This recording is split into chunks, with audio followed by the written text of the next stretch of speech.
Monday. I am the governor of college football. Yes, sir.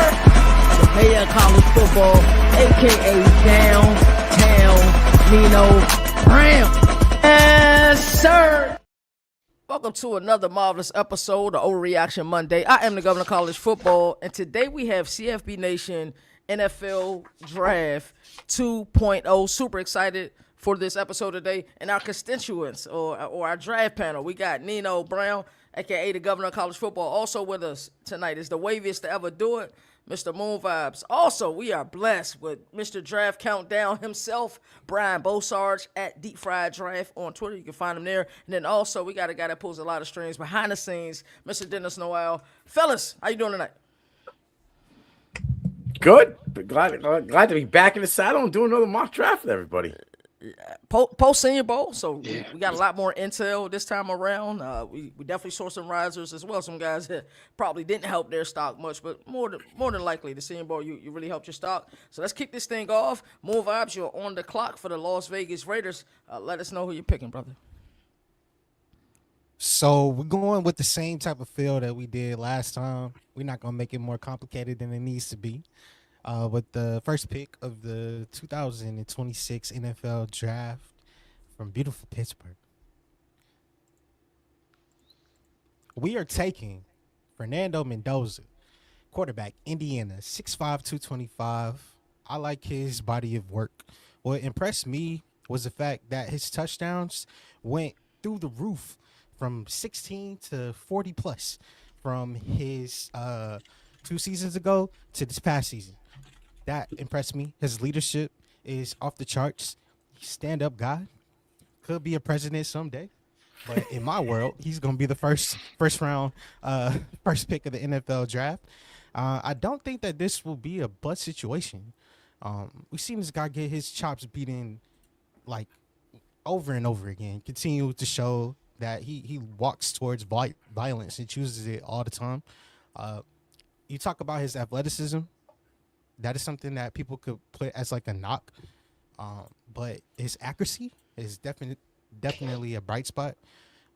His passing yards stayed the same, around the same mark over the last 2 seasons, but the overall trust he has in the program is why I feel confident making this pick so that we can get somebody in the building that we can solve the most important position and maybe solve it for the long term. You know, there might be coaching changes, ownership changes, all these personnel changes, but one guy should be secure, and that's the quarterback position. And my quarterback position is solved by Fernando Mendoza. How y'all feel about that pick? Roast me, grill me. Tell me. I mean, that's going to be the pick in every single mock draft that's done from here until April 23rd, unless the Raiders change the pick. And then the only thing that's going to change is somebody else is picking Fernando Mendoza. Could we see I agree. Bain? Could we see Reese? No. Could we see? No. Okay. This is a done deal. No, it's Mendoza no matter what. I feel like even if there was a situation like Laramie Tunsil where this guy got, caught with a bong before the draft, like he would still go number 1. That's facts. With the second pick in the CFB Nation NFL mock draft, we got the New York Jets, and our guy Brian Bosarge, the draft countdown, will be handling that one. All right, so the Jets obviously need a quarterback. There's one in this draft, or one that's worthy of being picked this high. He's gone. So I mentioned just now when Moon was talking about, unless a team trades with the Raiders to make this pick, I think the Jets are a candidate to do that if they really love Fernando Mendoza. They have a buttload of picks next year. They have a lot of picks this year. I mean, it would be one of the most costliest 2-to-1 moves ever, but we could see it, not ruling it out. But in this case, it's not the case here. We're going to go with a guy who I think could be Micah Parsons-ish. And that's Arvell Reese, the linebacker from Ohio State, edge rush capabilities, as well as, the best off-ball linebacker in this class.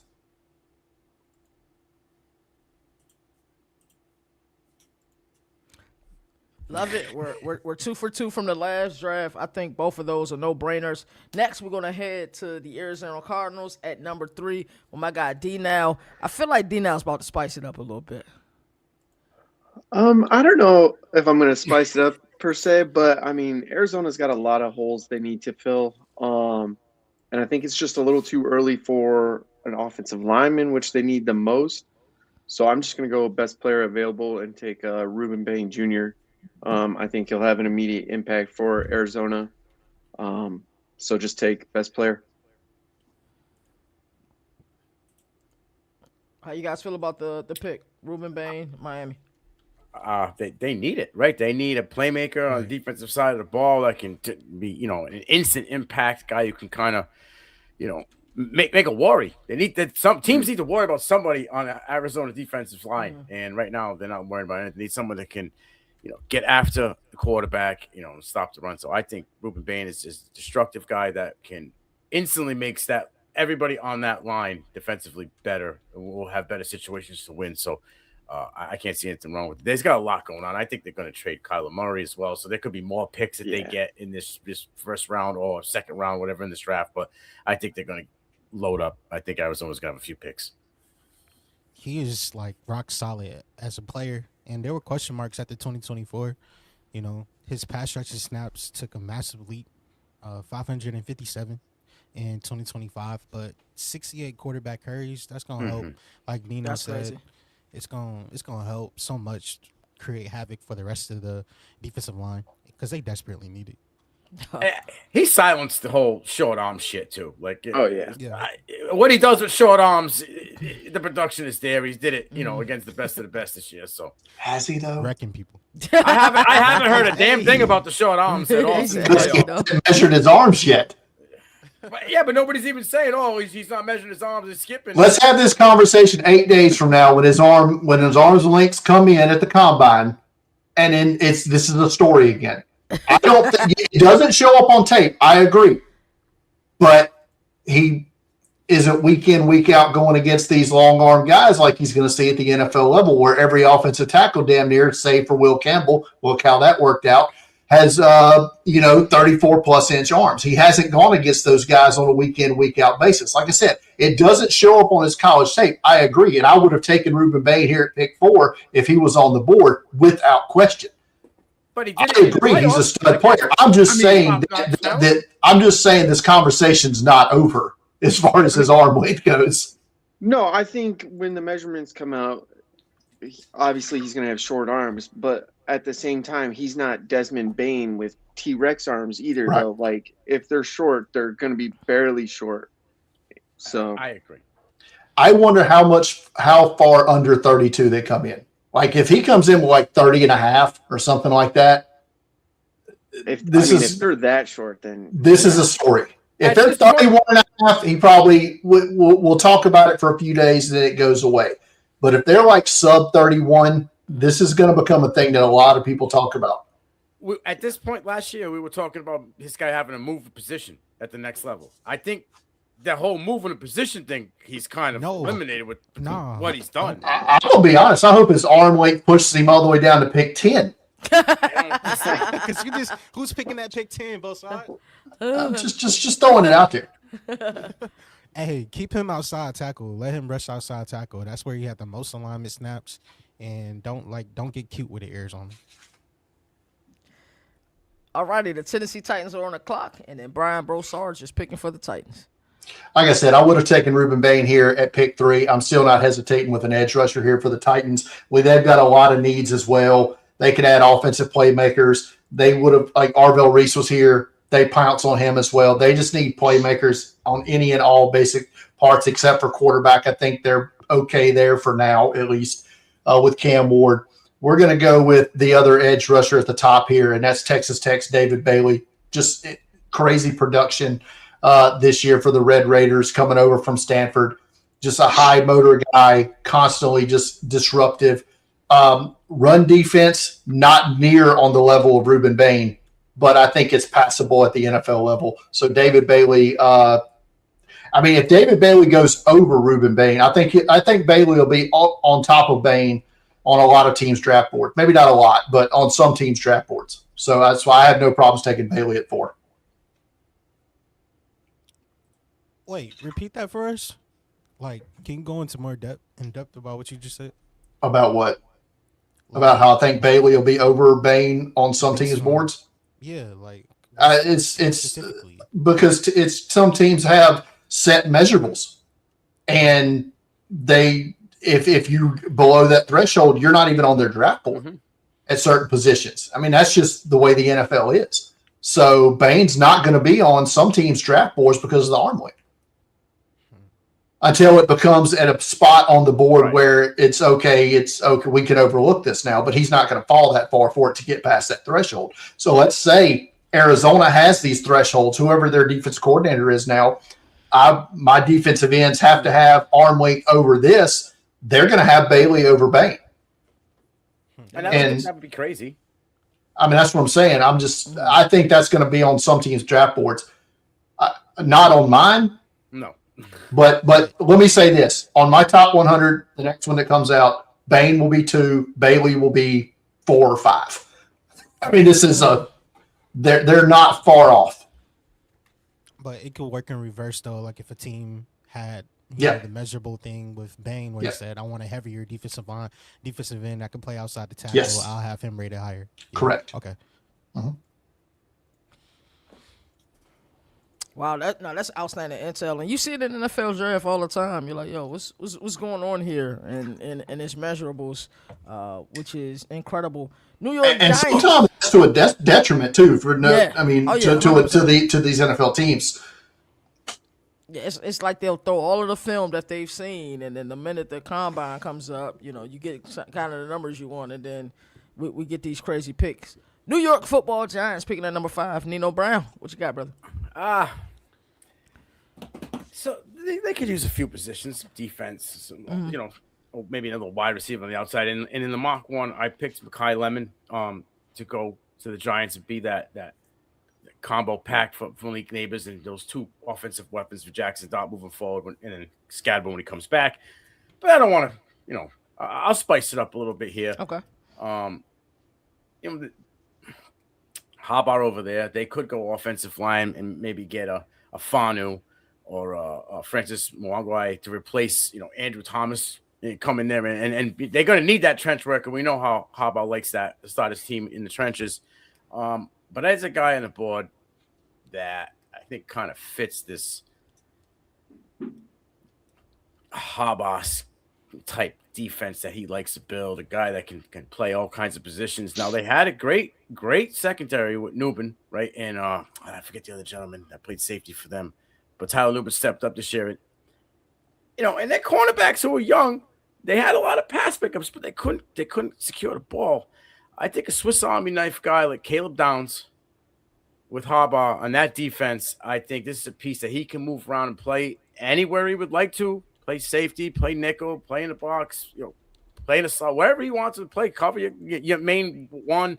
I think Caleb Downs to New York Giants would not be something that would surprise me on draft night. So I'm going to go Caleb Downs, Ohio State safety to New York Giants. Hey, Nino, can I ask you a question? Sure. What was your favorite Caleb Downs season that he played in college? The freshman year, because nobody was expecting any of that. Obviously, the development over the past couple, but the freshman year, did you expect him to come in and take over? He was not in that way. He was what? He just turned 18. He got so many snaps, time? though. Right. He got so many snaps. He did, but he was so dominant and a key asset to that defense as a true freshman. To me, that's when we knew he was going to be something special. Absolutely. That first year in Tuscaloosa. For me, it was his last one. I think this last one showed GMs, hey, I played in Matt Patricia's system. I could do these exotic looks, some of the Willie coverages that they won, where they got zone on one side, they got man on the other side. The master of this, guys, I've said it for the last couple of years now. I thought he was the best player in this draft, and I'm not changing my stance on that at all.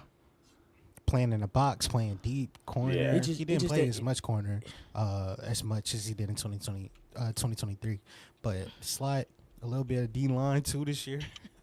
I mean, they got Drew Phillips, who played good as a second year, DB, and then Cordell Flott. I mean, if you put Caleb Downs in there to be that dude, and then surrounded him with two big safeties that can hit hard and fly around. With the way O'Creaky played and Brian Burns last year, I mean, I think he's a key integral piece to that defense, and this guy would be instant impact like a Kyle Hamilton right away. No doubt about it. No doubt about it. What was the last time a safety was drafted in the top 5? I just looked this up. Hamilton was the latest to be drafted high, and he was like 14. Yeah. 2010. Eric Berry was the last safety drafted in the top 10. Tennessee. That was in 2010. Sean Taylor was drafted 5th in 2004. Oof. Jamal Adams was drafted 6th in 2017. So it's rare for. So 9 years ago, the last time was drafted in the top 6. And all three of them were dynamic right off the rip. Yeah. Okay. Which it blows my mind. And this is a greater point that I wanted to make here. It blows my mind how it seems the NFL has devalued drafting safeties high. It makes absolutely no sense when every one of them that goes in the top, Jamal Adams aside, which even he played well early and it's kind of faded out. But Kyle Hamilton, Derwin James, all these guys that get drafted high. Caleb Downs is my number 1 overall player on my draft board. This is a great pick at 5. We got a lot going on in Cleveland. DNow, you're on the clock. We got some holes to fix. Where are you going here? There's a lot of holes. Love you. So luckily, Nino decided to change it up here because I'm kind of on the fence. I like Lemon. I know a lot of people around Cleveland like Lemon as well. But at the same time, there's the Tyson brother who plays for the Cavs, and Cleveland's kind of all about the family sort of thing ever since LeBron came. So that's kind of where I'm leaning. But I think I'm going to go with Lemon solely because the injury history with Tyson would be the only thing that scares me away. I think they're both wide receiver 1s in their career, but just for availability now, I like Lemon over Tyson. Yeah, I like it, brother. I like the pick, but let me say this. Every single projected starter on Cleveland's offensive line is an unrestricted free agent. Yeah. Yes, Every I'm aware. single one. I'm aware. There's another pick coming. And I think Taylor comes over to Cleveland too, so that'll fill a hole. I agree, yes. Linderbaum. Oh. Yeah. I got a question for both sides. We're really high on Mekhi Lemon here. There's no secret. We all love Mekhi Lemon. As far as what you've seen, Ashley, and with your draft countdown, what do you have Mekhi Lemon ranked as far as the wide receivers? I'm not as high on this wide receiver class as I think it's a good class. I think it's a deep class. Wouldn't be willing to jump for joy at a top 10 pick if I had to pick one in the top 10. Mekhi Lemon is my number 2 wide receiver right now. So I have Carnell Tate ahead and Jordan Tyson third, but I would have Jordan Tyson first if not for the injury history. Okay. Love it. I'm glad we're on the same page with the injury history. Speaking of which, you got the Commanders, I believe, last time. Did you go Caleb Downs last time for the Commanders? No. Where did you go? I don't remember. I'll tell you. Last time for the he Commanders, went, David Bailey. David Bailey. Okay. That's he's a riser so far in the second draft. Not an option this time. So there was a couple picks I would have considered here. Downs was in my thought process here, as was Mekhi Lemon. But I mentioned that I feel like they need a wide receiver and potentially a complimentary one, especially with Deebo Samuel going to get paid by somebody. Don't know who, but somebody. Let's match up another Buckeye pass catcher with the other one, Terry McLaurin, and let's go with the Commanders taking wide receiver Carnell Tate from the Ohio State University. I like it. So you think this is where his true value is compared to where we had him in the first mock draft, because we had him up to my pick, Carolina Panthers. And Yeah, I think that was he dropped in that last one. Yeah, I mean, that's just anything can happen in any draft, right? Mm-hmm. And it's just, I think his range is 5 to 19. I mean, it could go anywhere in there. It just depends on how other teams view. How many trades do we see, if any at all? I don't know what they're going to set the line of number of trades in the first round, but I like the under in that, because I don't know how many teams are going to be willing to part with that precious 2027 gold picks they have next year. oh no. Because, I mean, we'll pump up the quarterback class as we do every year, but next year's class is loaded on the offensive line, at the edge, at wide receiver. Wide receiver for sure. I mean, I would not trade a single 2027 asset if I was any NFL team for any player in this 26th draft class. Wow. Which makes you think, like, if the Jets suck after 2027, like, what are they doing? Sell the franchise. They better suck. But I mean, after next year's draft, like, with all the picks that they have next year too, like, yeah, sell it. Yeah, they should be able to at least attempt to win now and win later with some of the pieces that they're getting. All right, Nino, you're on the clock for the New Orleans Saints. Will this one be a no-brainer? I mean, I feel like for me, it's still a no-brainer with, how anemic the run game was last year. Alvin Kamara isn't, going to put on a Superman costume anytime soon or get any younger. I mean, they went to 4 running backs last year, I believe. August estimate as well. I think he was the 4th running back. None of them got over 500 yards. It's pretty, obvious that they're going to run, the Shuck train for one more season, as he did pretty good last year. And I don't think they're going to try to go after a quarterback in this draft. I think they're going to ride it out, and they're probably going to be hopefully not in the sweepstakes, but I think they want the Arch Manning chance. So they could use another wide receiver on the other side. Obviously, their best wide receiver is Olave, but the next best receiver was a tight end in Juwan Johnson. The guy after that, he had 400 yards. He got traded to Seattle and won a Super Bowl.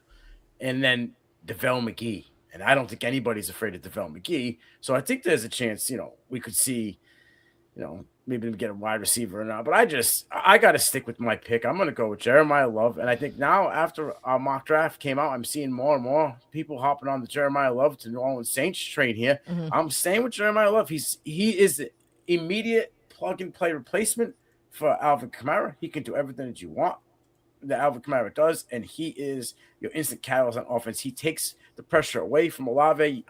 You have Johnson, obviously tight end, Olave on the outside, but you have a running threat. You have a guy who can catch the ball in the backfield and is explosive with the ball in his hand. I think this is just a no-brainer. Give me Jeremiah Love once again to the New Orleans Saints.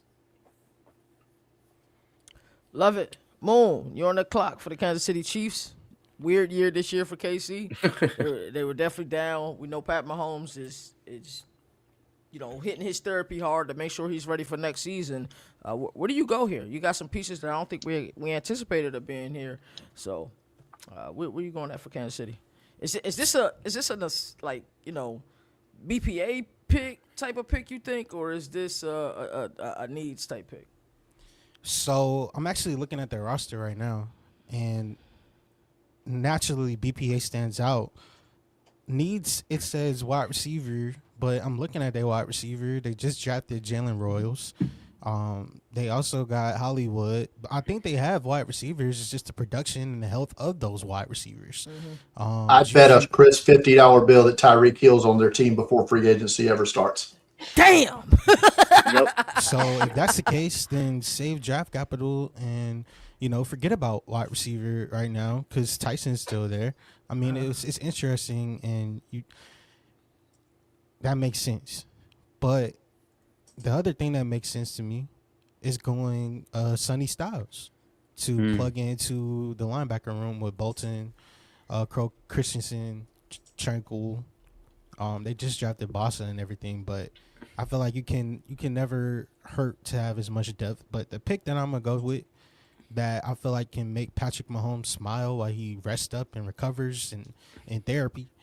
I'm gonna take Spencer Fano here with this pick for Kansas City Chiefs, and he could take Issa Poe's position, or he could take Jalen Moore's position, whoever wants it. In my pick, you give stability on the offensive line. He got banged up last year. Like, what better way to tell your quarterback, I hear you, I see you, I'm sorry that I got you hurt, by protecting him with a guy that's already from the out west, who, you know, can make that adjustment. I feel like he can be a team glue guy. And Spencer Fino, we saw him at Big 12 Media Days, just the ultimate personality that you want to be around. Locker room guy. Good kid. But, you know, absolute dog on the field. I wanted to see him get tested more, like DNow always says, you know, in more situations. That's why I wanted Utah to make it deep in the playoff. But, you know, in this situation, take care of a need, the real need, which is offensive line. And then we'll plug and play with some guys up there. Because they still got Creed, they still got Trey Smith, Kingsley. So I feel like we can start stacking some pieces with Spencer Fano, tackle Utah. I got a couple questions for the board here. Pretty much Patrick Mahomes is punted on the year, right? He's not coming back to what, week 10, 11? Is that true? No, I wouldn't think so. I think he'd be back week 1. Wasn't it what week did he get hurt? The second to last week of the year, He right? might miss the first couple weeks of the season. They were saying something it'll like this was the whole punt year because he wasn't going to be able to come back to like double-digit weeks. I mean, it's not the ACL recovery. It was his ACL, right? Yeah. Mm-hmm. And the ACL recovery is not a full year like it used to be. I mean, he could feasibly be ready by week 1. He's probably going to miss training camp. 1? I would think so. Your boy Tatum's. Oh no, that was Achilles. I'm about to say. Yeah, that's insane. I don't think he plays till mid-season. I mean, That was the estimate, and that's for the estimate I keep reading. Is he's not playing until middle of the year, and they don't have a quarterback because Gardner Minshew's out with an ACL injury too. But they said he's targeting week 1, but I'm seeing summer workouts and perhaps even training camp is. They've most likely improved the technology. I think look, Nino, this ain't me or you tearing ACL, big dog. I understand that. We're talking about athletic machines, man. Hey, and you know, when you're going through therapy, they tell you to get you a little toy, something that you can, a comfort friend or a buddy that you can, you know, help your overall morale and boost it up. That's Spencer Fano right there with that pick for Patrick Mahomes. He gonna get back before the end of May. I would be shocked if that dude played week 1. Shocked. So I guess my only concern with this pick, I love Spencer Fano. My only concern with this is it seems like the Kansas City Chiefs have tried to do this draft pick for the last couple of years. Pick a stud lineman, plug him in right away, and he shit the bed. And then you don't see him. And then next year, we'll try to plug him in at this. Am I crazy for thinking that? Not at all. Oh, with Fano? But I think you said with the more recent picks. I think Fano. Yeah. Well, they drafted Sua Matea in the second round to play right tackle. The bed shitting happened. He's now at guard. Yeah. They drafted Josh Simmons last year. I mean, is he the left tackle? Yes, maybe. Fano would seemingly be the plug in at right tackle, which is what he played at Utah. Right. So I don't know. You really think that Tyreek Hill's going to go back to Kansas City? 100%. Yes. 100%. Andy Reid don't want him. The But reason why they Patrick got does. rid of him is because Andy Patrick Reid does. They don't want his Patrick shit. does. Patty does. I don't know. I don't think. I think he he They learned got rid of him. They got rid of him him. because they sold high. They got rid of him They got the because trade. Andy Reid and Tyreek Hill did not see eye to eye. He was a problem in the locker room, and he was getting paid millions of dollars. Get out the there band porn back stars together and for having one last 17 ride. kids. Yeah, but now you're getting him on a 1-year prove-it deal coming off an ACL tear. Dude's got. And he's going to start week 1. I didn't say he was going to start. I don't know when he tore his ACL either. I don't remember. That was earlier in the It year. was midway. Yeah, it was like midway. Him and Patrick can rehab together. There's Patrick's rehab buddy. Alrighty, who they? Who they? We got Bosage on the clock. We already know what's going on here. He's picking for the Cincinnati Bengals. What do you think of here? How do you like how the board has moved so far for the Bengals? The board is a disaster for the Bengals. I kid. There is, Bain, Bailey, Downs are my top three that I would want on the board for the Bengals at pick 9. At pick 10. They're all gone. But myself being a Bengals fan and other Bengals fans alike, anybody listening to this, start making peace now with a first-round cornerback. Bengals haven't done it in a while. It feels like something that's coming now. And that's where the board's at in this particular mock draft. And there is no better corner in this class with a clean bill of health. Let me say that. There is no better corner in this class than Mansour Delane from LSU, transfer from Virginia Tech, one of the best man cover cornermen in this draft class. Absolute stud, gets his hands on the ball, makes plays. This will also allow you to move Dax Hill back inside to the slot, where I think is his best position. You pair him with the DJ Turner, who was emerged last year as one of the better cornerbacks in the league. So and one of the few bright spots on your defense last year. You put Mansour Delane with DJ Turner, move Dax Hill back inside. Jordan Battle at one safety. You still have a hole with the other that hopefully you address in free agency. So we'll see. But yeah, so Mansour Delane here's the pick at 10. And I think a lot of Bengals fans should make peace with that.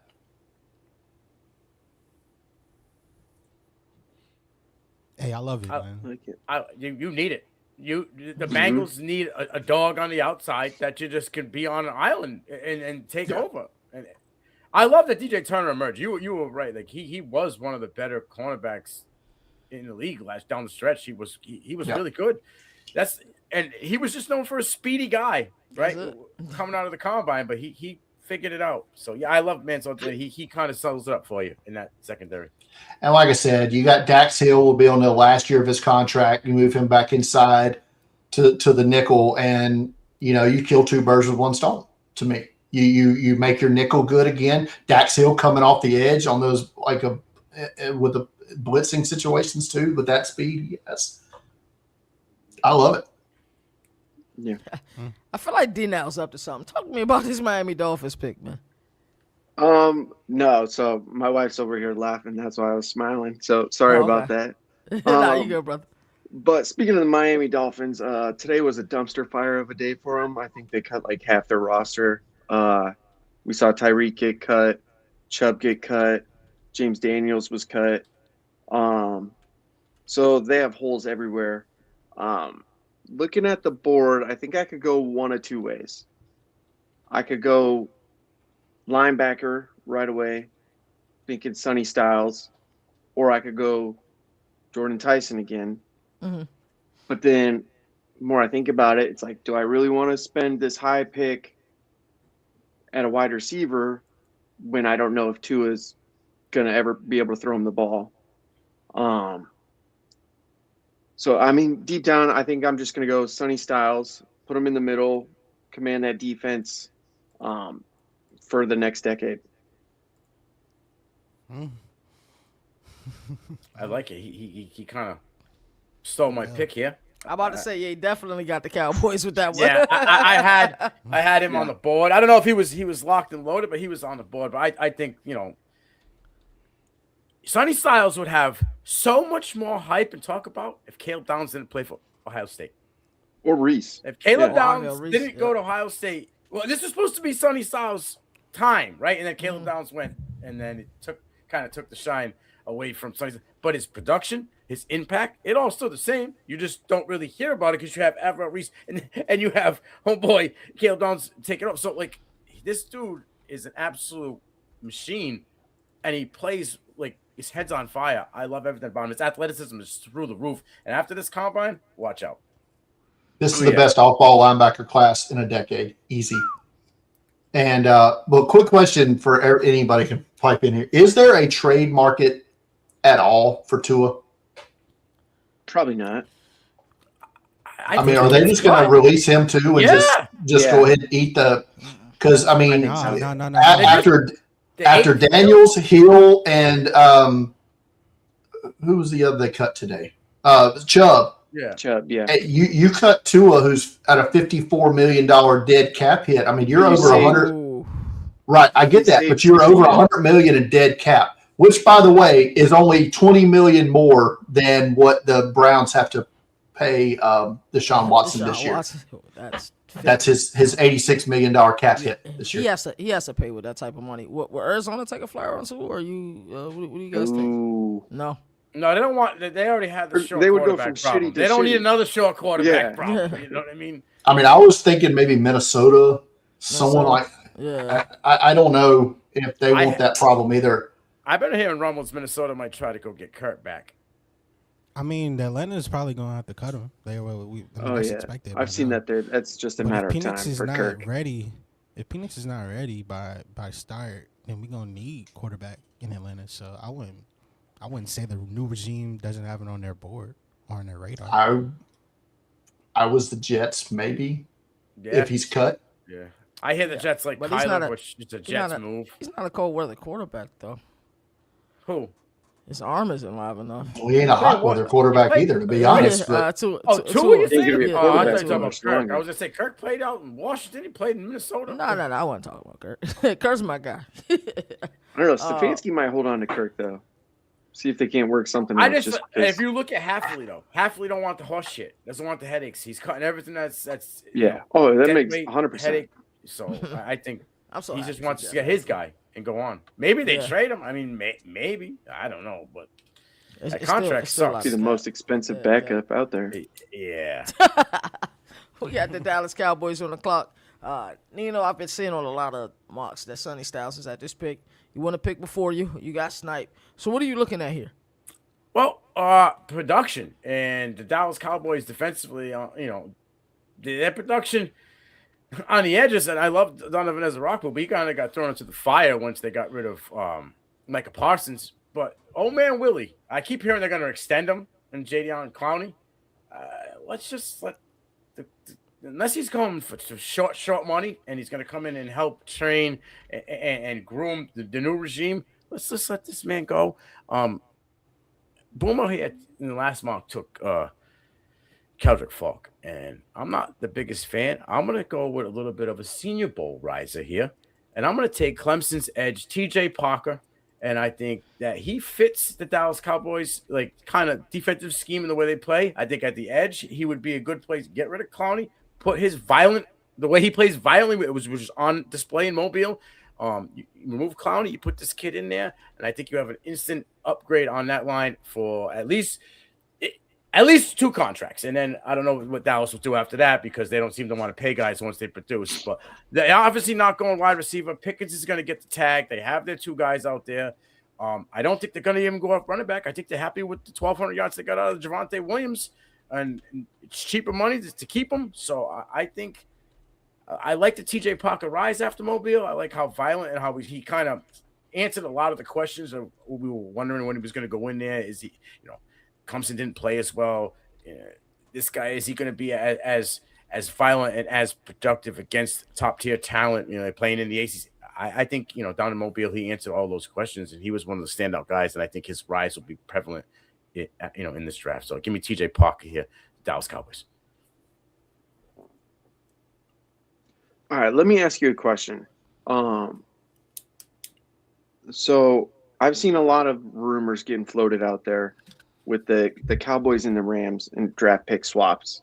Mm-hmm. How realistic do you guys think that really is?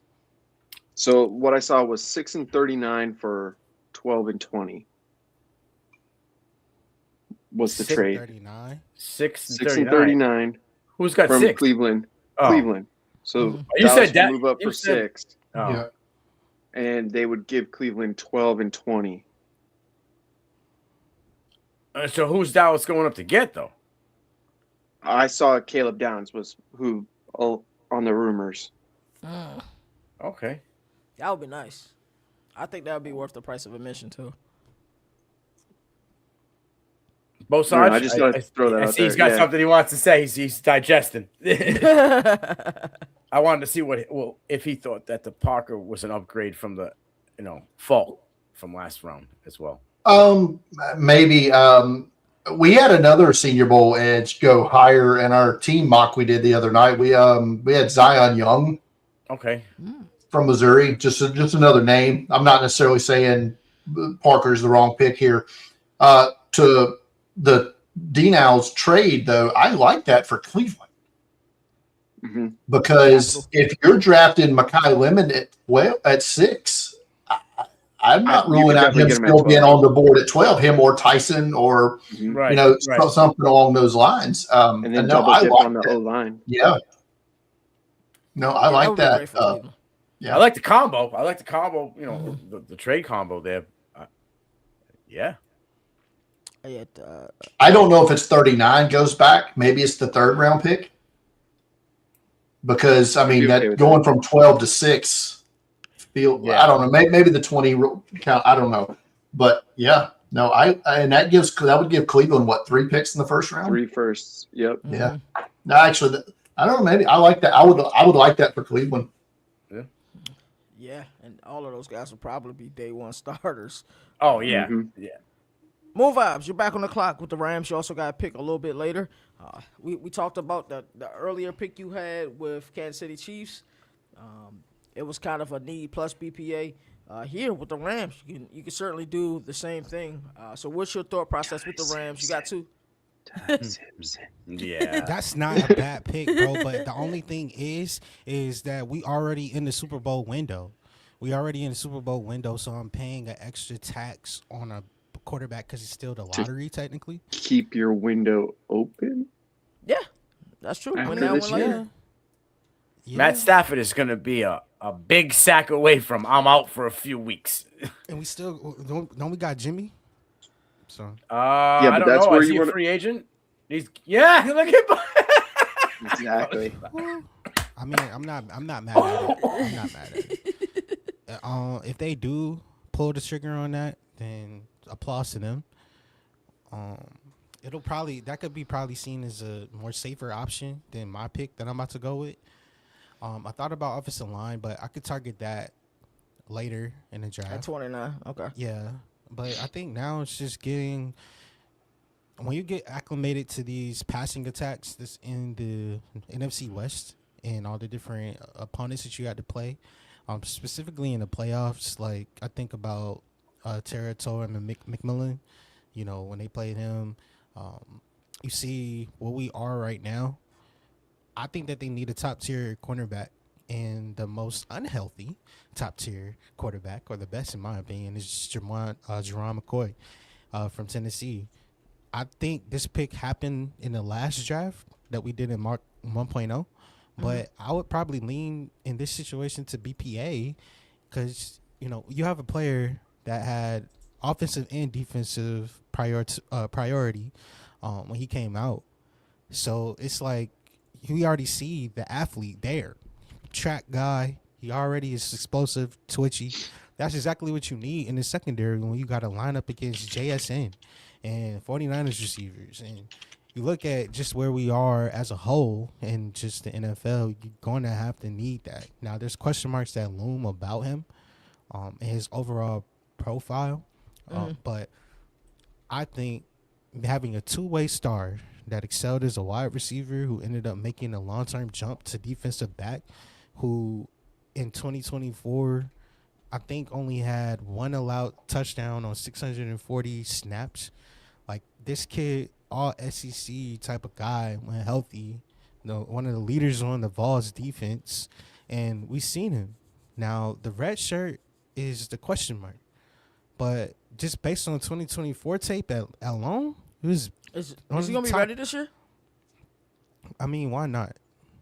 If he's not, he's my favorite corner coming into the season this past year. This pick came from Atlanta, so if Atlanta wants to act like boneheads and get all their GMs fired, then we can act like boneheads too and pick Jerron McCoy, who has instinctive. I'm a fan. Yeah, natural hands. So I guess. Go ahead. Does the age and the health of Devontae Adams any chance here make the Rams swing maybe towards a David Boston or if Jordan Tyson is still on the board here? It could be, but I mean, Emmanuel Forbes emerged with what, like 16 pass defenses last year? And I mean, I know he was laughed at by a lot of guys, but then there were games he got burnt, but there were games where he was the guy for them. They have no other need defensively, right, in the first round. And if, with McCoy, I love McCoy, but again, the health is a concern. 2 years, if you take that off the table, if you take that off the table, if you take that off the table and just look at the fact that he redshirted. But I think is it off the table? Like he has to redshirt because he wasn't healthy, right? That would be getting too cute. Like, yeah, we can replace Devontae, but the wide receiver class, based on what Bosar just said, is deeper. So aren't you putting all your chips in Matt Stafford right now? Like, this is his last run, right? Why wouldn't you want to give him all the offensive weapons you possibly could get him? On that note, what you just said. Also, Rob Havenstein retired. Why not look at linemen to fill that right tackle hole? You can get Francis, like, move him. Like, both sides have something to say.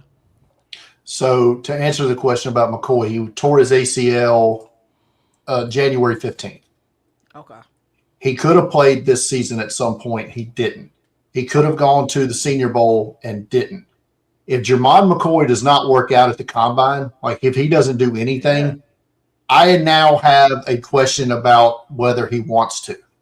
And I think NFL people will also have that same question. Now, the talent is there. Like Moon laid that out. His 2024 tape, outstanding. He was the number one corner on everybody's draft board coming into this draft season, but he hasn't played. But as far as the need for the Rams goes, you mentioned Forbes. That's all well and good. Kobe Durant, unrestricted free agent. Your other corner is Darius Williams. Roger McCreary, unrestricted free agent. Corner's a big need for this team. So I get the McCoy pick here, and I think that will be an off-mocked pick at this point going forward for the Rams. I think right tackle is in play here. Francis Malagoa is still on the board.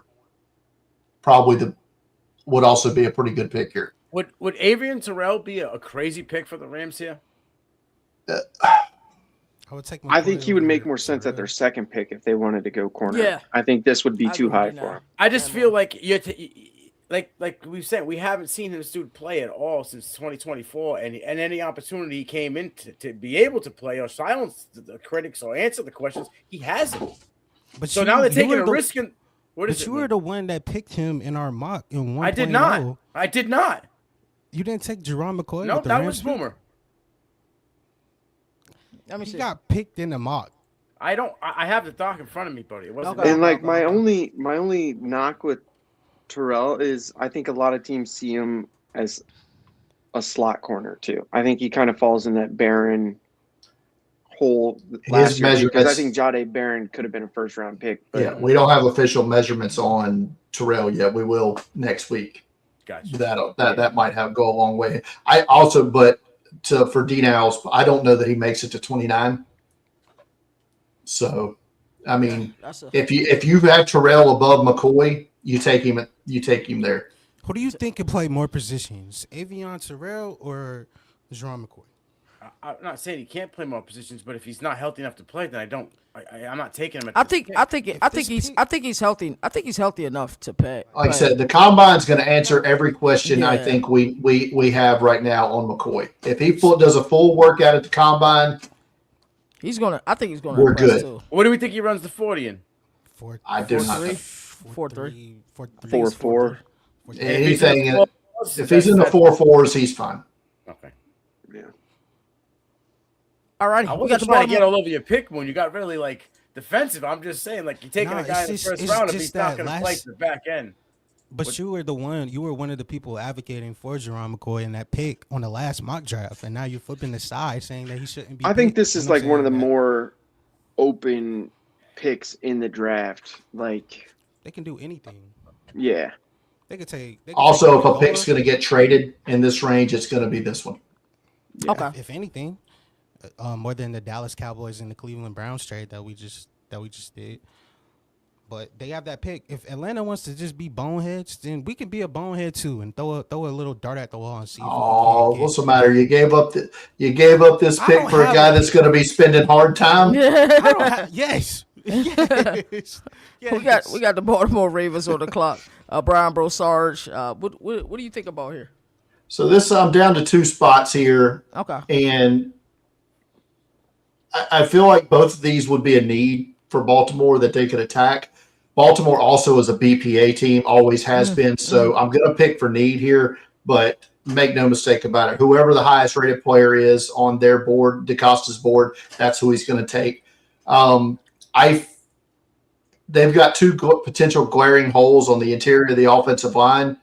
I don't want to take in a pure interior offensive lineman with this pick. So I'm going to give them options, and I'm going to draft Francis Malagoa, the offensive tackle from Miami, who I think could be an all-pro level guard if necessary.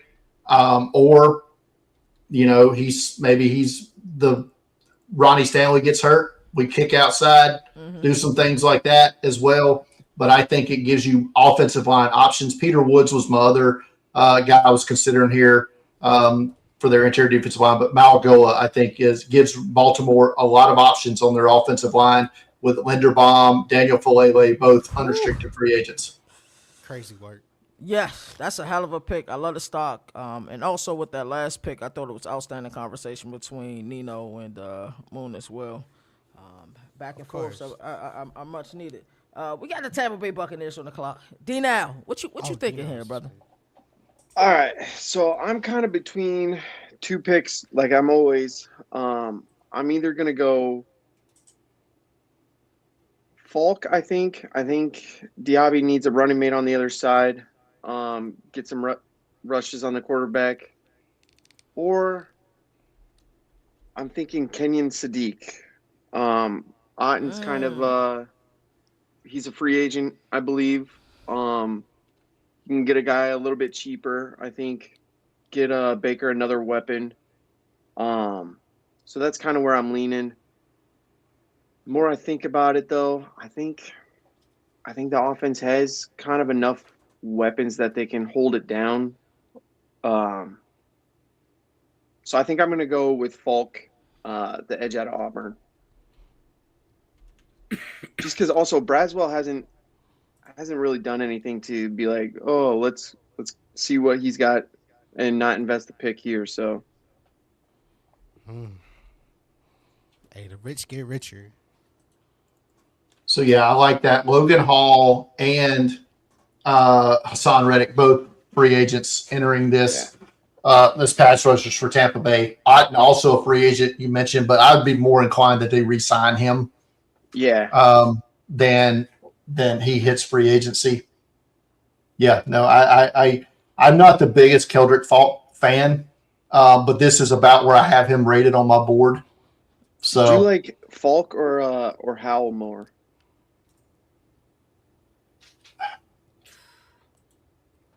Because I thought about Howell here, but I'm higher on Falk personally. But Falk is the boomer bust type to me, and he's the prototypical size. His production in 24 was good, but it just fell off this year. Yeah. But kind of like with TJ Parker and Peter Woods, both for that matter from Clemson, both their production levels kind of fell off in the 25 season. But that's more to me a factor of the team around them as much as it is them. And I feel the same way with Keldrick Falk at Auburn. So, but Howell's production was crazy this year. But so I have Falk rated ahead. Like I said, this is about where I have Falk on my big board. So I have no qualms with him going in this 15 to 20 range. Howell's got, in my opinion, a more explosive first step off the line. Yeah. Yeah. It just depends on, like I said, this could come down to scheme fit. Alrighty, up next on the clock, we got the New York Jets, who at number 2 picked Arvell Reese. Here at 16, Bo Sarge, what are you thinking?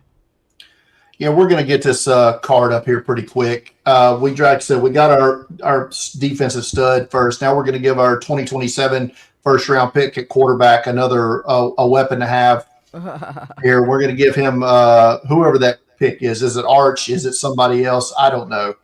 But we're going to give it. We're going to have him Jordan Tyson waiting on him when he gets there, the wide receiver from Arizona State. Deebo Samuel, like in build and run after the catch. Also, Deebo Samuel, like in a lot of soft tissue injuries.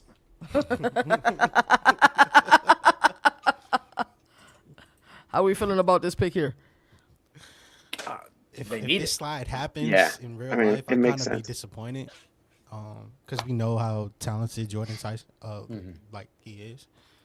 But the more and more I start to read and see what's going on with this draft and the vibes, it seems as though Jordan Tyson is going to be the wide receiver that does kind of fall in this. I agree with that 100%. So I mean, writing on the wall. Yeah, I feel like this is a good spot for him, and I don't know if the quarterback is going to be in 2027 because I keep hearing the Jets doing stupid shit for Kyler Murray. And that's just the Jets doing stupid shit.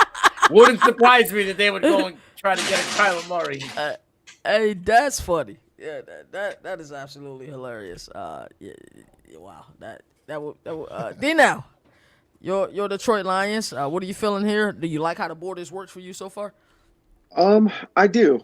I know we talked before. You hate drafting the same people in mock drafts, but this is one of those picks where if it ain't broke, don't fix it. I'm going Vega guard out of Penn State. Their line was just riddled with injuries this year, so just get a fresh body in there to keep this offense going. And the production that Gibbs had with a riddled line is insane. Yes. Yeah. But I think Ratledge and Vega, like as the guards, or even potentially Ratledge inside at center and Vega as the guard next to him, I think that's a good duo to build that line off of. Because, I mean, you're also going to have to replace Decker probably after this season, maybe even second round, third round of this draft. So it's a good building block right there.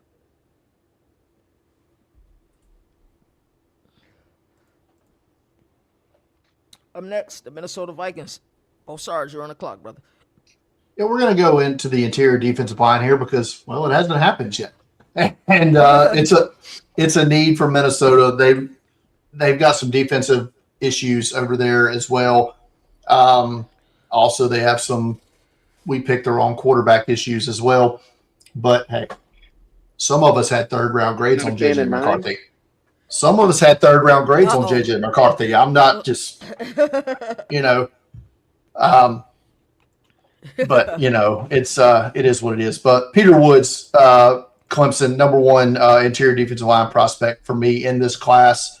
I did love to see the emergence of Lee Hunter at the Senior Bowl. Caden McDonald, I think, is more of a run stopper than he is pass rush, where Peter Woods, I think, is a combination of a run defender and with that pass rush upside that I think helps Minnesota more in this situation. So Peter Woods from Clemson. This would be a great pickup for the Vikings, in my opinion. How does everyone else feel about this one? I love it, man. Yeah, I'm a huge fan. And, looking back, correct me if I'm wrong, but the last defensive lineman the Vikings picked in the first round was Floyd out of Florida in 2012. So, because they went on that cornerback run for the longest time. So yeah, they did. They were sure. But yeah, no, they need it. Defensive line was hurting this year. I skipped somebody. Detroit Lions at 17. One of the cream of the crop Clemson guys that's probably gonna, be up there as far as top guys to come through the program. High school champion, I think, every year that he played. That's crazy. So I think Peter Woods is lit. I think they got some humble pie this year. We were both at ACC Media Days. We remember how Clemson pulled up. We was trying to figure out what the hell. We were live on Radio Row. We were trying to figure out what the hell was going on behind us. Clemson decided we're not going to Radio Row. We're going to post up behind everybody at Radio Row and cause a scene, and that's exactly what they did. Wish I could have enjoyed it. It was ridiculous. All right, we got the Carolina Panthers on the clock, and this was a very controversial pick in our mock draft 1.0. The board isn't the exact same. I think last time you were able to take Carnell Tate. Carnell Tate went much higher this time. There was a tight end that was talked about a lot, a kid that played in Eugene. What you thinking about here, Mo? Y'all took all the big boys in the front. Clemson was Hollywood at media days. Peter Woods, Kendrick Falk. What's good, Jalen? Even Maui Goa and TJ Parker, both Clemson guys went. They were on my board that we want to take in Carolina. Because, I mean, that just feels slam dunk if we can get TJ Parker and or Peter Woods. And we already have that as our biggest need, Carolina Panthers fans. Like, that's slam dunk in my opinion. All right. Those guys are off the board. I thought about taking off-ball linebacker because class is just loaded at off-ball linebacker. But I feel like you can wait a little bit into the next round. And they got a solid, I think they pick at 51st and 83rd. So 8 and 9 playoffs.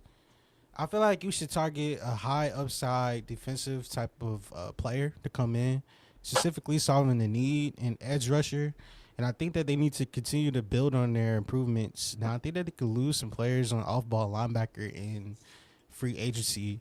But I think when you add a player like Zion Young to your team, that his Senior Bowl performance still lives rent-free in my mind. His ability, he feels like almost like he's created in a lab. I don't understand how he's so twitchy.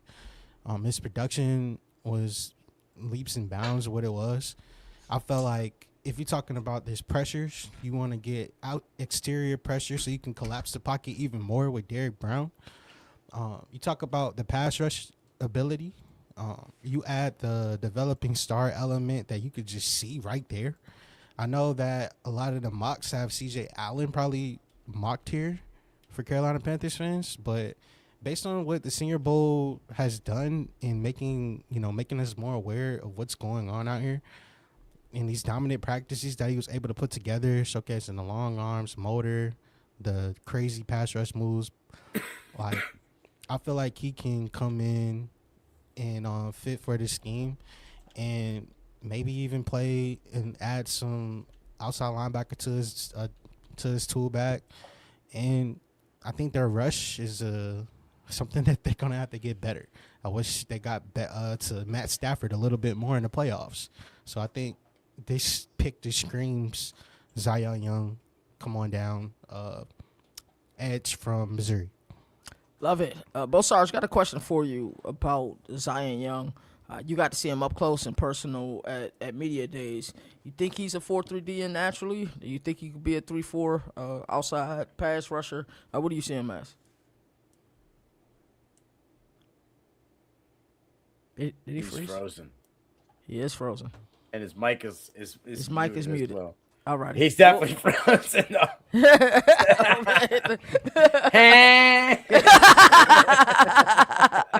I'm sure he'll be right back. Alrighty, so we have the Dallas Cowboys on the clock at 12. Nino, you want TJ Parker? I think that's an outstanding pick. I think the Dallas Cowboys would be really happy with this pick. Slam dunk. Where do you feel like the Dallas Cowboys go here at 20? The way that the board has moved, there's a kid out Eugene that I think that'll make some people happy down there in Austin. I don't know how you feeling about it because they do need my bad brother. I need him later. They do need help defensively. I think we got our guy back. There you go. There he is. Hey, back at it. Maybe not. Yeah, he's there. He's good. Okay. So in the last mock we had Boomer pick, and I believe he took Emmanuel Pregnan, right, out of Oregon. And we were speaking in the green room. I'm just kind of feeling like these guards are a little early, even though I love Vega, right? I just feel like they kind of should go a little later. And I start looking, I'm like, he was sacked 30+ times, Dak, but outside of Terrence Steele, tackling, nobody else really was that bad, and they got 2 first-round picks on the as guards in the last 3 years. So I don't really know if they're gonna go for another guard in the first round here. They need a linebacker, but I don't know at this position if going after a CJ Allen or an Anthony Hill Jr. at this spot is kind of early. They got no cornerbacks. They let Diggs' brother go because he was a liability. I know they went and got Revel, and he only played 7 games this year. But I mean, you start looking at their cornerbacks, it ain't too good. You know, you got Briggs, Reddy Stewart, Kalen Carson. Nothing like that screams to me that a guy that can step in. About to go here. And I spoke about him earlier, and I think this is a fit for him. I'm going to go Avian Terrell. I like that pick. DB. I feel like this gentleman here is an instant impact player. I think they need a spark in the secondary, and that's not a safety guy. And I think that he's going to come in there, and even if he plays the nickel or plays the slot, I think he instantly takes away that threat for them on the defensive side of the ball and lets these linebackers kind of do more in that midfield as well. So give me Avian Terrell, Dallas Cowboys. Avian Terrell, TJ Parker. I think they got Phil Maffa if he's still on the roster. Yeah. Bro, we got the Clemson connection going on here. I'm not mad at it at all. This will be the fastest pick probably tonight. We got for the Pittsburgh Steelers, we're going Ty Simpson. Hopefully Mike McCarthy can formulate him into the quarterback that Pittsburgh needs him to be. So I'm going Ty Simpson out of Alabama.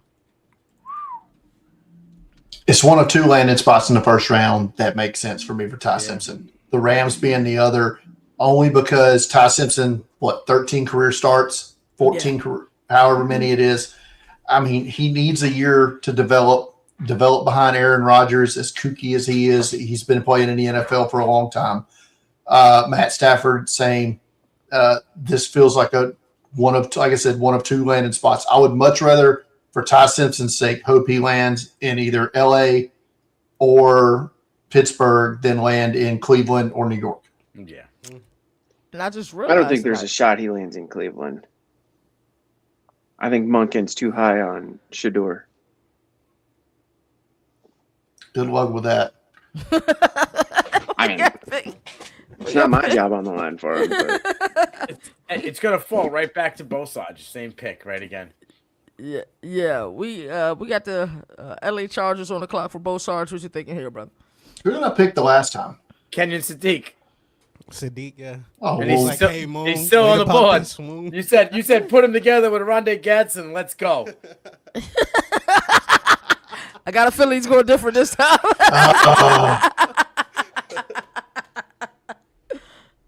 Yeah. We're gonna go a little bit different this time. And not to think that Kenyon Sadiq, who should have gone to Moon's pick at 19 again for the second straight draft.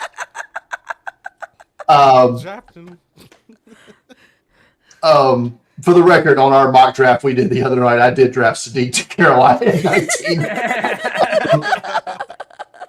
I'm going to go with a guy who I think is going to could play nose, can play 5, can play 3 tech for the Chargers. Give me Lee Hunter from Texas Tech. Ooh, I like that. Just a versatile defender for their defense. I could also see an offensive lineman of some kind. Maybe you mentioned Prednon. They have their entire backup offensive line is unrestricted at this point. So is their starting left guard, Zion Johnson, their former first-round pick. Offensive line could be the pick here. If Ione's still available, for some reason, I think this is an ideal landing spot for him, but he's already gone. So I'm going to go with Lee Hunter here. I would entertain a corner as well. Terrell, who just went off the board, Colton Hood, Tennessee, Brandon Cisse, South Carolina. One of these guys I would entertain as well, but Lee Hunter's the pick. All righty. You're still on the clock, both sides, with the Philadelphia Eagles. They tend to go BPA. What you thinking here? He's going to snipe that guy. I'm going to go BPA on the offensive line here. And it's required by law. I didn't make these rules. The NFL writes these rules. The Eagles have to draft Georgia Bulldog. And they're going to draft offensive tackle Monroe Freeling from Georgia, who I think could rise higher than this between now and April 23rd. The rich get rich. All Right. right. Be like, how did Howie get away with it again? I knew it was going to happen. They do it every year. Every year, man. So Freeling was who you were targeting for Cleveland here. Yep. All right. That's who he had at the last mock he took. Yeah. I'm We'll take a Emmanuel. huge Monroe Freeling guy. And that was a bomb job too. Well, he's a I guy guess still with there that, to you. I'm gonna have to go Do with it. my backup. Do it. I'm gonna go Lomu for the Browns. He's probably one of the only other true like right tackle guys. That's what he played solely. Utah, and Conklin just has to go. I'm surprised he's lasted this long, so that's my pick. I thought Lomu was the left tackle at Utah.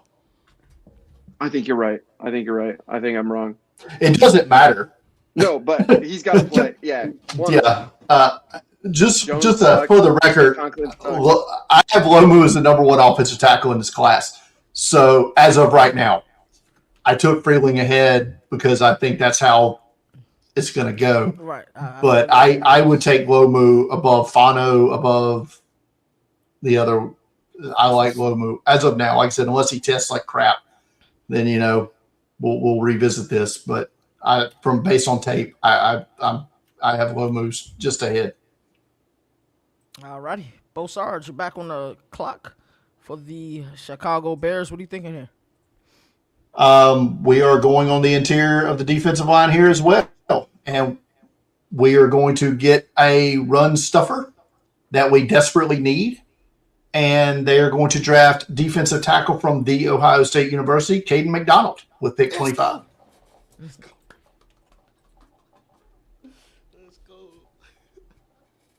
I got my guy. Is this the first name on the board that wasn't on the board in our last one, or was it? Yes. Was Zion Young? Was Zion Young on our? Zion Young. last? No, Zion wasn't.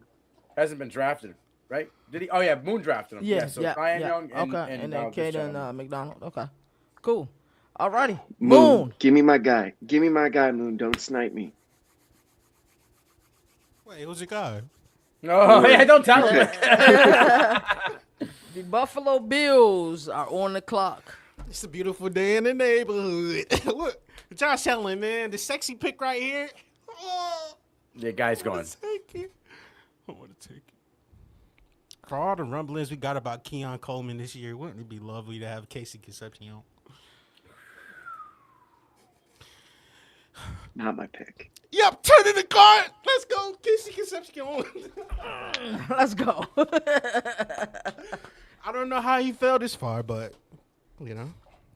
Oh, it's there. because what's his face went to Pittsburgh as the head coach and he does well, with Hey. quarterbacks. I will say, I love Casey Concepcion as a player. I called him North Carolina State savior when he was Yeah. there because he was one of the only reasons why we could watch him.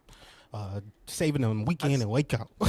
I still remember the day when I went to Casey Concepcion our freshman year, and I went down to Raleigh for their spring game, and I was texting Nino.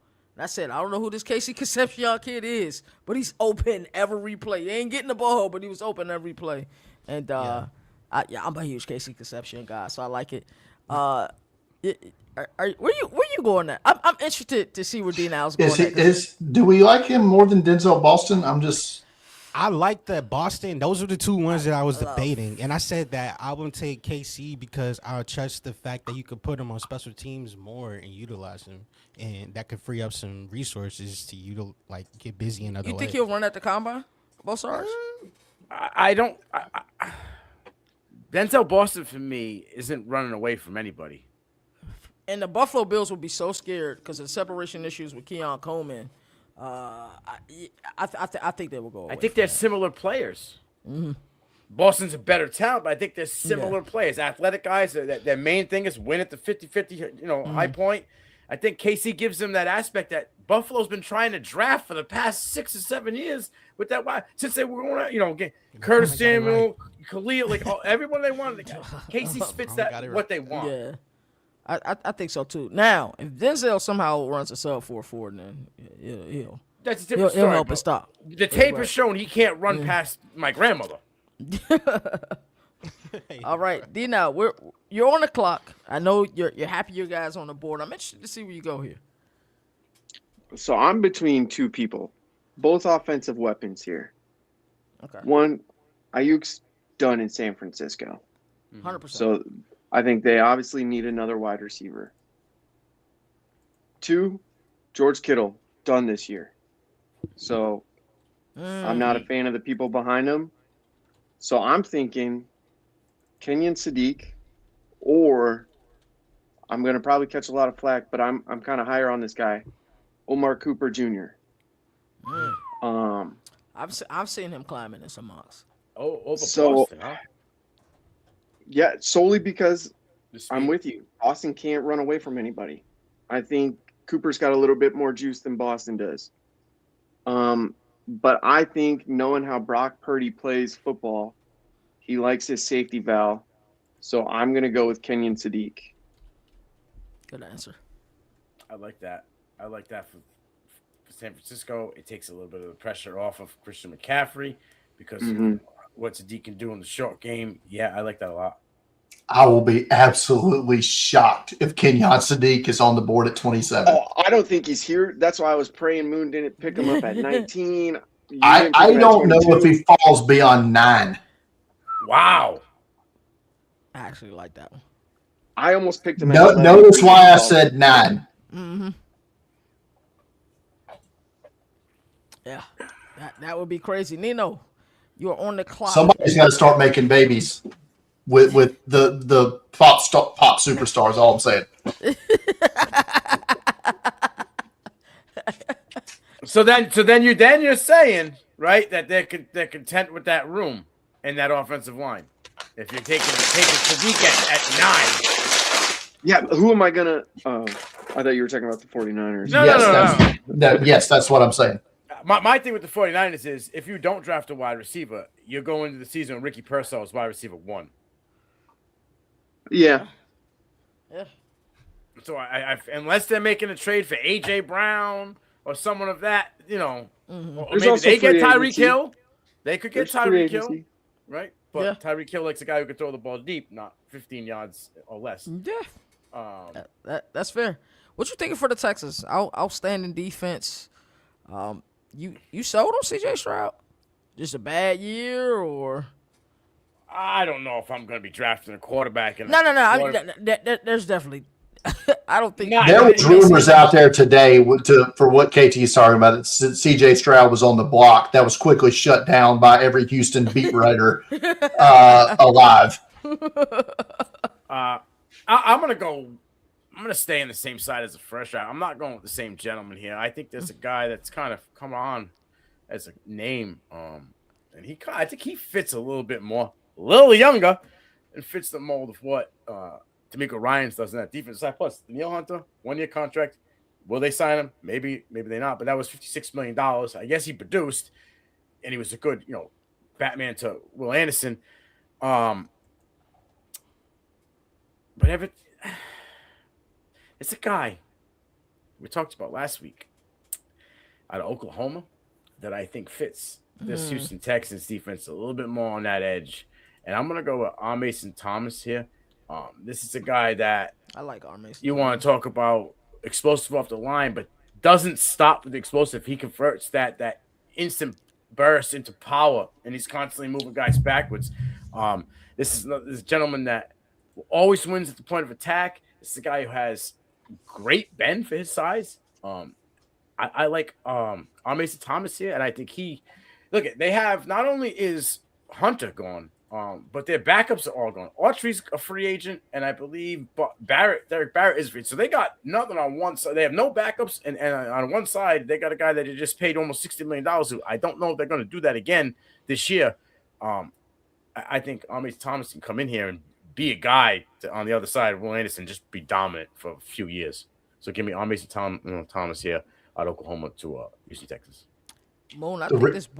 Go ahead, both. The reason I like that is because the Texans are the one team in the first round I think will not be concerned with his height limitations because they've already drafted someone like that with Will Anderson. Mm-hmm. So and he feels like a perfect complement. They're very similar players. I don't think R. Mason Thomas is as explosive as Will Anderson is, but I don't. The Texans, like I said, are the one team who will not have a problem with his size.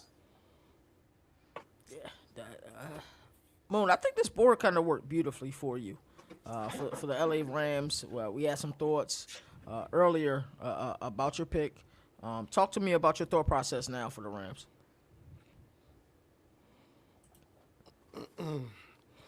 Honestly, bro, I thought about doing something just to prove a point, but also to make history. And I'm gonna tell you what it is, but it's probably likely not gonna happen. But it would be a really cool story if they double dipped here and they said, you know what, y'all question our eval on McCoy. All right, well let's double dip and get first school. I think this one right here, that would be funny. I think it would be no team has ever drafted two players from the same college at the same exact position in the first round during the common draft era.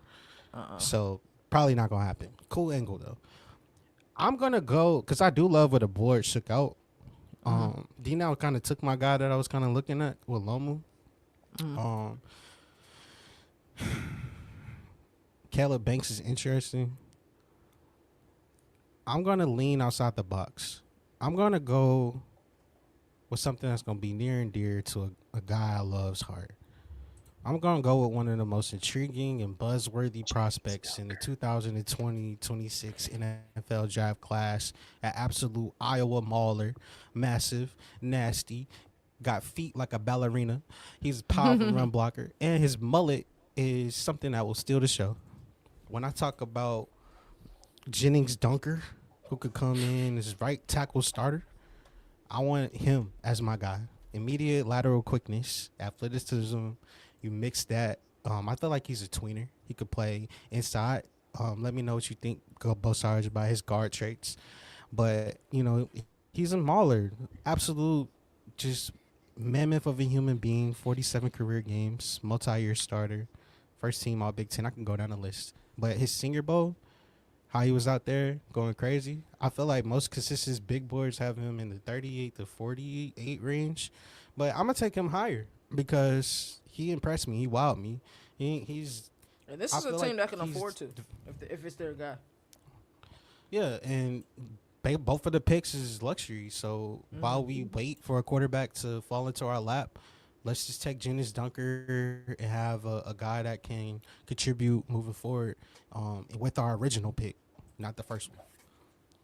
Can I jump in before you take over, Bo Sarge? I was going to ask you anyway, DNow. What you think about Dunker? So if they take Dunker, they would have both tackles be Iowa guys because Jackson is also from Iowa. However, I don't see Dunker playing tackle. I love Dunker, and it's a mane. It's not a mullet. But he's a guard.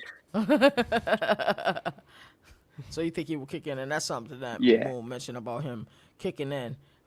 Denver Broncos. Moon, you're on the clock. Well, actually, before we get there, both sides, what do you think about Jennings Dunker? Do you think he kicks in as well?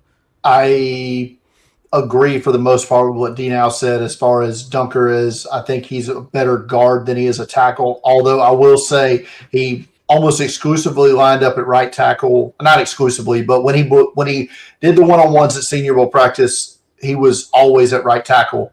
Okay. When he played tackle, he also did them at guard. He was better at guard than he was at tackle. I would give him a chance. And the Rams, and depending on what they do in free agency if they try to replace Havenstein in free agency, I don't think a team with this profile is going to go into the season or going to go into the draft where they are forcing their hand to draft a right tackle with one of those two first-round picks. It just doesn't seem how they operate. Well, too, you said he's more natural guard. He started at guard 3 years at Iowa, and then out of necessity, he kicked out this year to the tackle. So, I mean, I wouldn't be surprised too if a team asked him to maybe take reps at center. I know we saw he was kind of doing some of that down in Mobile, but yeah, he's definitely an inside guy. I would almost say that if I'm drafting a tackle that maybe ends up at guard at 29, the Rams, I'm taking Proctor. No, boo Proctor. I said if I'm taking a guy who is a natural tackle more so than Dunker, I would have taken Proctor over him. All righty. Moon, what's your thought process for the Denver Broncos? Right now for the Broncos, 30th overall means that life is good for us. This season, I would say breakout. I mean, you're ahead of the curve and ahead of the schedule. This pick makes me want to lean wide receiver just so you can add more depth into this position. Get some more separation in the room. But I want to attack. Let me make sure my guy's not taking. Gotta go to the big board real quick. Yep, I'm gonna take CJ Allen, University of Georgia, and I'm gonna take him for an off-ball linebacker that could come in and contribute. I think he is a player that I fell in love with watching. I think it was not this year, but the year before when we were able to see clean old-fashioned hate. Atmosphere crazy, by the way. But I like this pick. He's a guy that I was tempted to take earlier on the board for the Buffalo Bills before I took Casey Concepcion. But I like him. He could play off ball. He's violent, good in open space, high production in tackling. You talk about Georgia guys, they always going to have that dog, the extra physicality. But it makes me lean towards, like, what about his health, overall health? How many different banged up injuries did you get just because I practice at a different intensity than the rest of the nation? So, things like that make me concerned. But he's available. He slid all the way down to here. I think he can come in. I think he's going to work on his zone coverage, overall leadership. But I feel like linebacker is a premium right now. And with some uncertainty with the veteran guys getting older, why not have another young pup in the room that we could teach and learn and mold for a championship defense already? I have a feeling I know where Nino's going here. Talk to me about your Patriots, brother. Overachieved this year. Happy they made it. It got blown out, but it is what it is. Happy we were there. But there was obviously glaring issues. It was, offensive line was terrible. And edge rush, getting after the quarterback, was terrible. So I think those are, two positions that they're going to try to address here. But the way the board's shaking and where they kind of fell out, I don't know if it works out in their best favor. Yes, Mesidor is available for them, but he's an older guy. And I don't know if the Patriots, they made it very apparent that he needs to get younger. Or they were one of the older teams in the league, and they're not going to be able to have that same success, I don't think, next year, keeping that same script. So does he want to go with an older gentleman in Mesidor? Yes, he's still going to be younger than what they had, but how much young? I think Kayvon Chason is younger than him, right? And you could get him at a pretty cheap discount. He wasn't much money this year anyway. You mentioned the guy Bosage that's on the board that I think if the Patriots took, you just do a shuffle. I think Bradbury could be on the way out. I think he's going to maybe retiring as well. So you could move Wilson to center, you move Campbell to guard, and you draft Caden Proctor as your tackle, and he's your protection for Drake May for the next 3 to 5 years. But I'm going to throw a little monkey wrench in here. We talked about some safety being drafted early. I think the Patriots could use a safety. I don't know if they're going to pay Jalen Hawkins. I think he's going to think his value is a lot higher than what it actually is. And I think he's going to demand a bag. You talked about guys out in Eugene.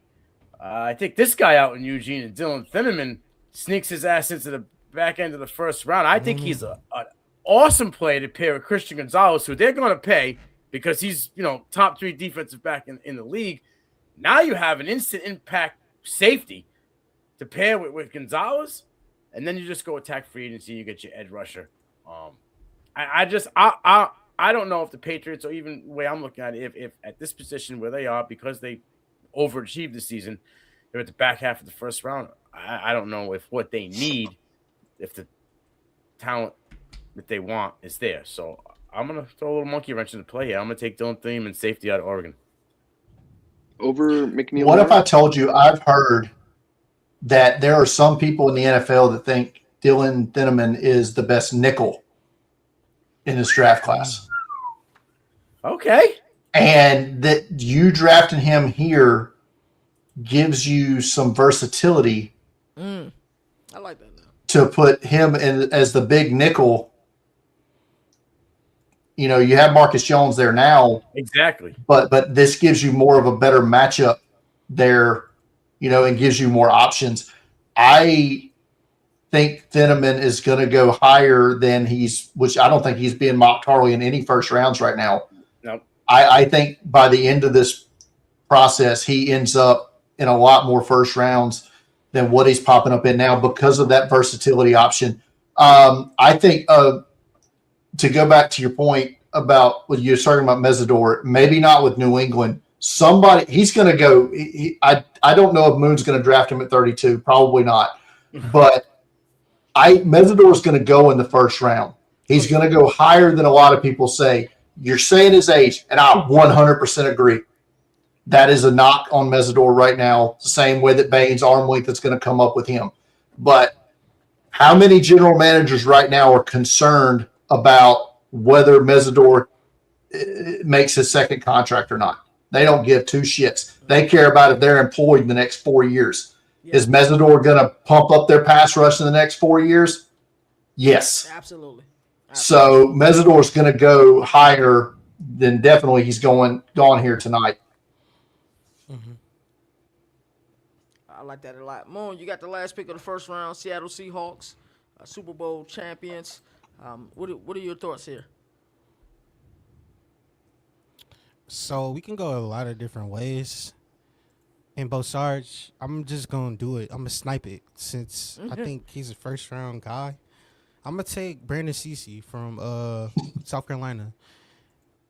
I feel like this can be a championship maintenance type of pick. And I think with free agency looming, there's a possibility that you could be losing some of your depth. So I want somebody that I can add to the dark side that I could feel that came to me without me feeling like I'm reaching.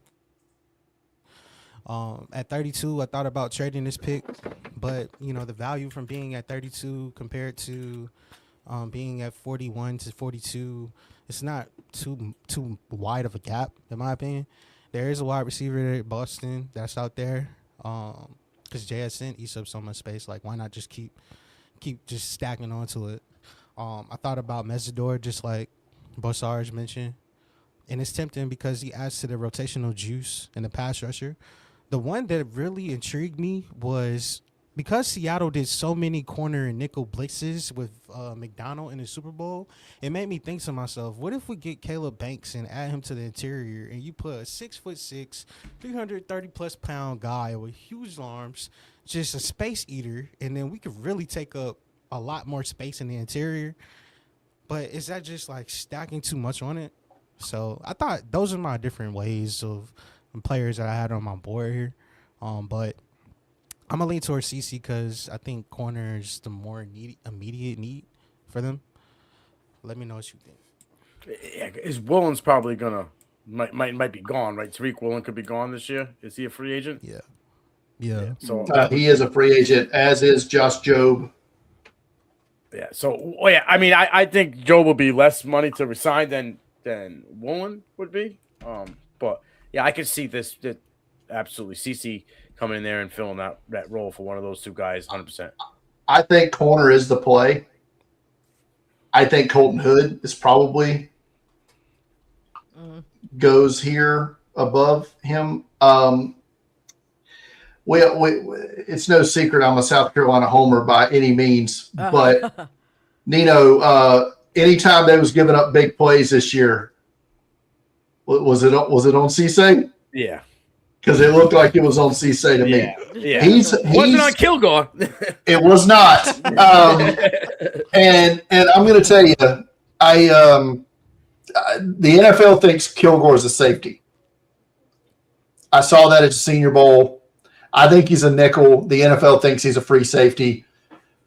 So we'll see how that shakes out. But I'm lower on Cisse than I am what I think the NFL appears to be.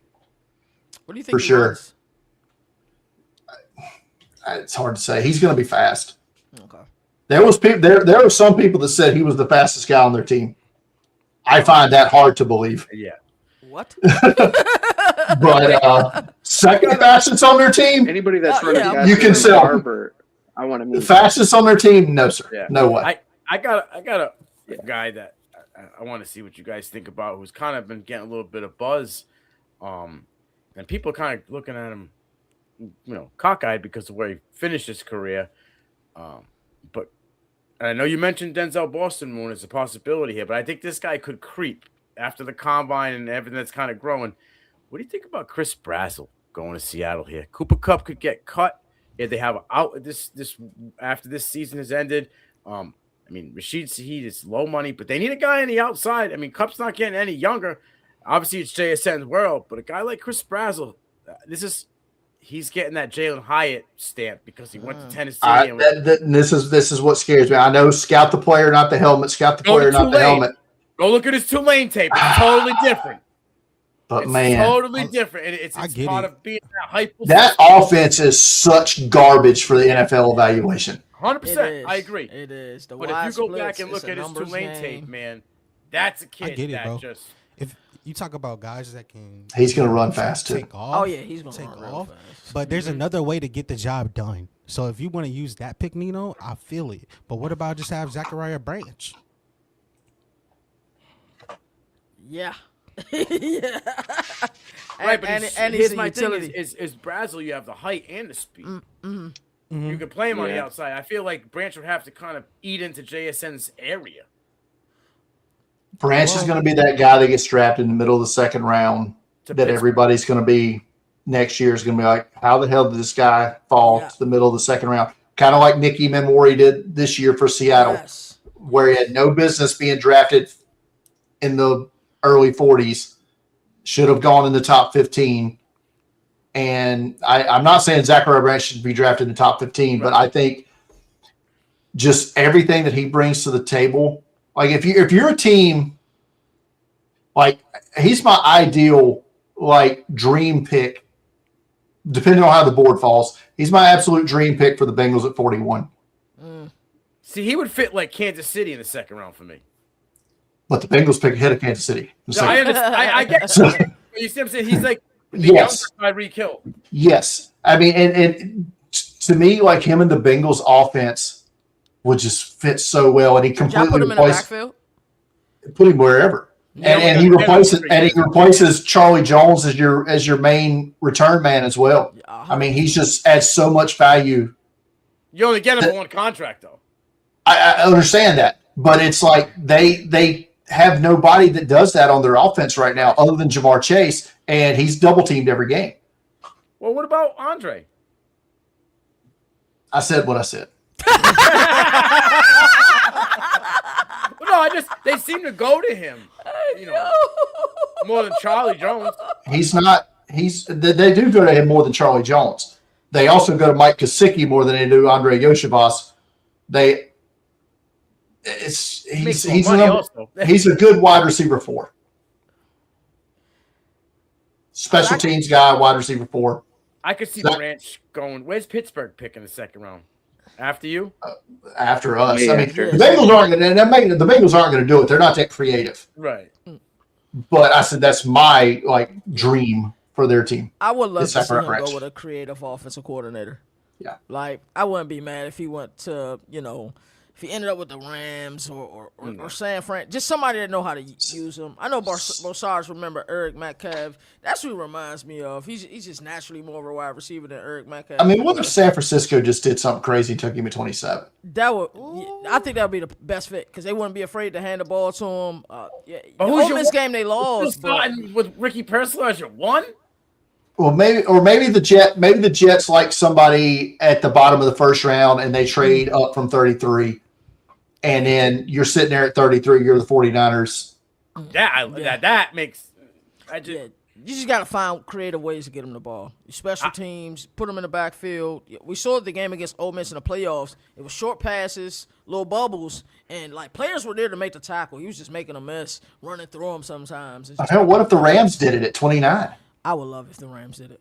There's that guy that takes the heat off of Devontae for another year or two or whatever it may And be. Puka is and then it gives Matt Stafford them short.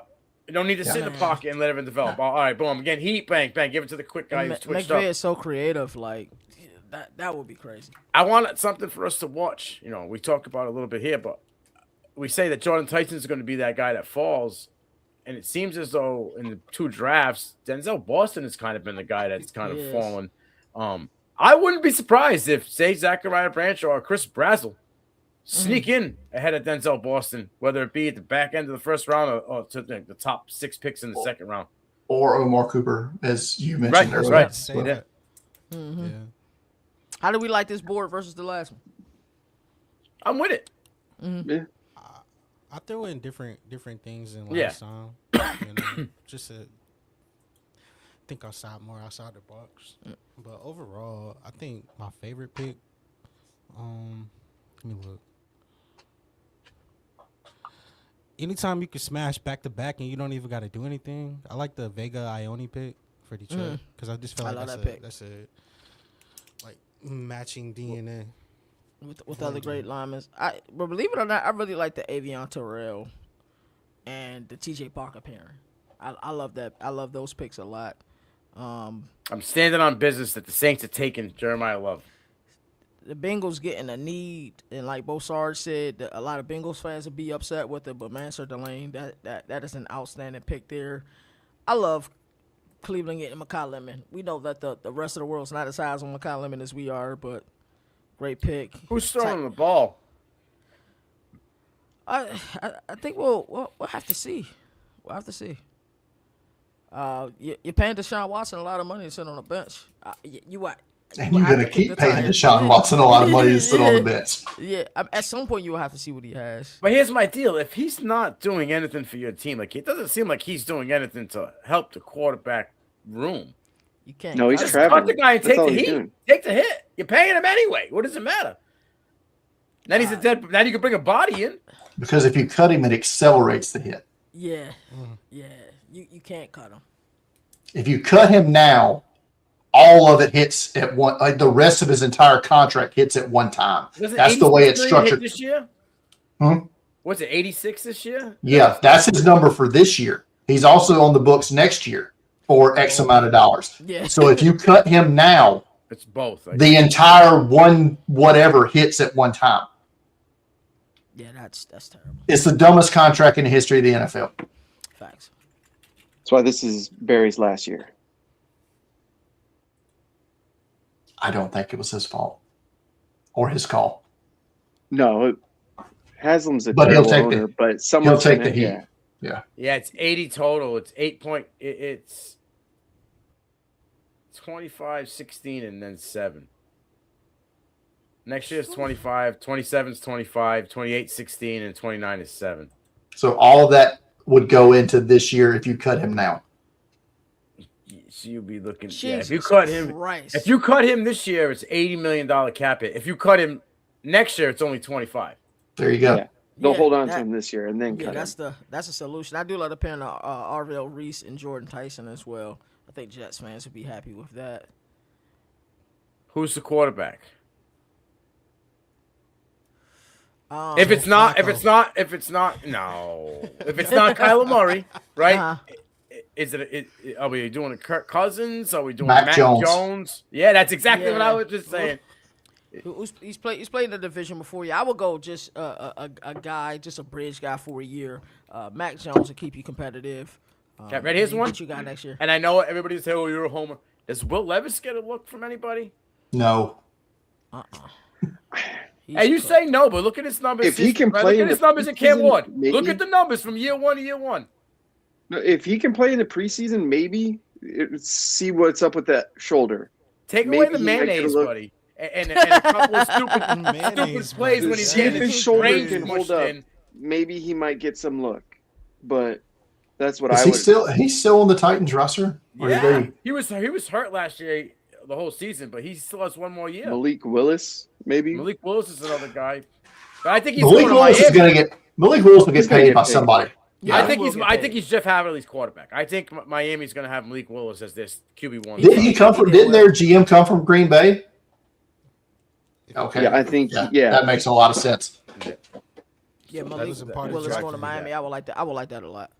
Yeah, Will Levis stats actually he got killed those 2 years. It's- Man, 41. Yeah, but he had no durability of the line. shoulder. He had no line, and he made him. Granted, there were 3 TV-worthy dumb plays that he made that will go down in infamy more than his girlfriend Smug Mug when he was sliding in the draft. But if you look at the numbers, he ain't that far away from Cam Ward, and they're putting Cam Ward put the statue outside for him Yeah. already.